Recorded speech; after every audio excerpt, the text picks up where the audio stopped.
আকাশবাণী কলকাতা। স্থানীয় সংবাদ পড়ছি চঞ্চল ভট্টাচার্য। মুখ্যমন্ত্রী মমতা ব্যানার্জি আজ নদিয়ার শান্তিপুর স্টেডিয়ামে প্রশাসনিক সভায় যোগ দেবেন। দুদিনের নদিয়া সফরে গতকাল বিকেলে তিনি কৃষ্ণনগরে পৌঁছেছেন। আজ কৃষ্ণনগর পালপাড়া অঞ্চলে পায়ে হেঁটে জনসংযোগ করবেন তিনি। এরপর শান্তিপুরে প্রশাসনিক সভায় বিভিন্ন সরকারি প্রকল্পের সুবিধাপ্রাপকদের কাছে নানা পরিষেবা প্রদান করবেন। এর আগে তিনি কোচবিহার, জলপাইগুড়ি, দিনাজপুর, মালদা ও মুর্শিদাবাদে সভা করেছেন। মালদায় মুখ্যমন্ত্রী জানান, 100 দিনের কাজ ও আবাস যোজনার টাকা না দেওয়ার প্রতিবাদে কেন্দ্রের বিরুদ্ধে ফের আন্দোলন শুরু করতে চলেছেন তিনি। বঞ্চিতদের কলকাতায় আসারও আবেদন জানান। মুখ্যমন্ত্রীর মাধ্যমিক ও মাদ্রাসা পরীক্ষার জন্য 5 ও 6 ফেব্রুয়ারি বাঁকুড়া ও পুরুলিয়া কর্মসূচি বাতিল করা হয়েছে। পরীক্ষার কথা মাথায় রেখে ভারত জোড়ো ন্যায় যাত্রায় মাইক ব্যবহারের সতর্কতা অবলম্বন করার পরামর্শ দিয়েছেন তিনি। এখানেও মুখ্যমন্ত্রী সীমান্ত এলাকায় বিএসএফ এর পরিচয়পত্র ইস্যু করার অভিযোগ করে বলেন, এই পরিচয়পত্র জেলা শাসকদের দেওয়ার কথা। গঙ্গা ভাঙনের দরুন ক্ষয়ক্ষতি এড়াতে বাসিন্দাদের নদী তীর থেকে অন্তত 10 কিলোমিটার দূরে বাড়ি তৈরির পরামর্শ দিয়েছেন তিনি।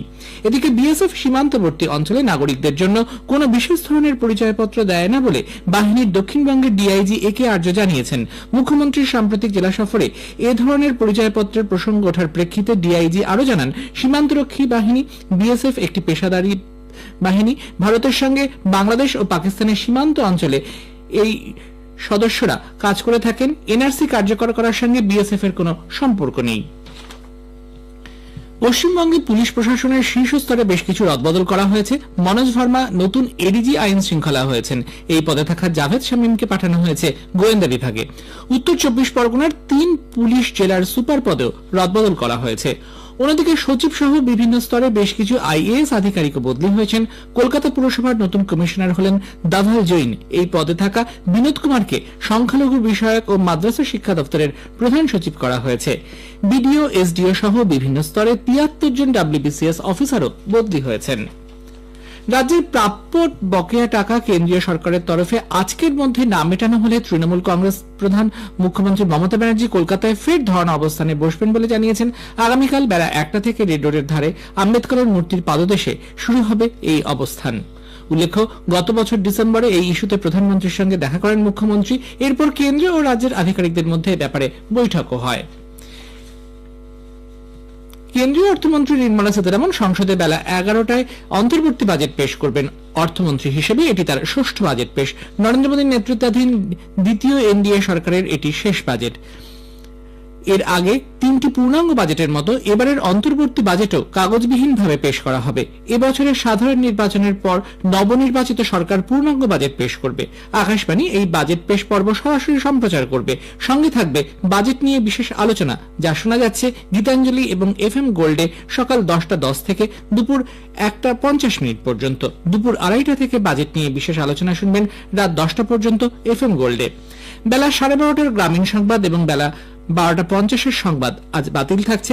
দুপুর 1টা 30 বুলেটিন এবং 1টা 40 স্থানীয় সংবাদ সম্প্রচারিত হবে। বাজেট অনুষ্ঠানের শেষ হবার পর দুপুর 1টা 50 থেকে গীতাঞ্জলি ও 107 মেগাহার্টসে আজ দুপুর 1টা 40 স্থানীয় সংবাদ এবং বিকেল 5টা 10 সংবাদ হবে 10 মিনিটের।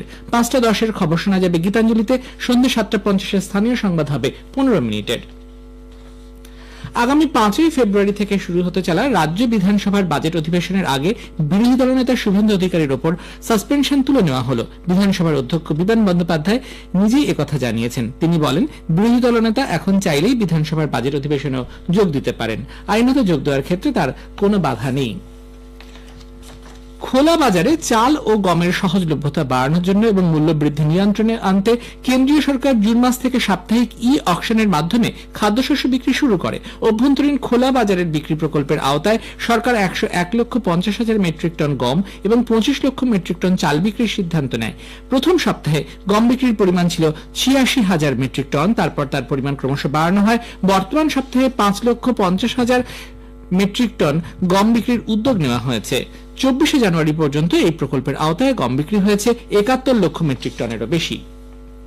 47তম কলকাতা বই মেলা গতকাল শেষ হয়েছে। সল্টলেকের বইমেলা প্রাঙ্গণে এই মেলার থিম কান্ট্রি ব্রিটেন ছাড়াও জার্মানি, বাংলাদেশ সহ মোট 20টি দেশ অংশ নেয়। মেলার আয়োজক পাবলিশার্স অ্যান্ড বুকসেলার্স গিল্ডের দাবি, এবার এসেছেন প্রায় 27 লক্ষ বইপ্রেমী মানুষ।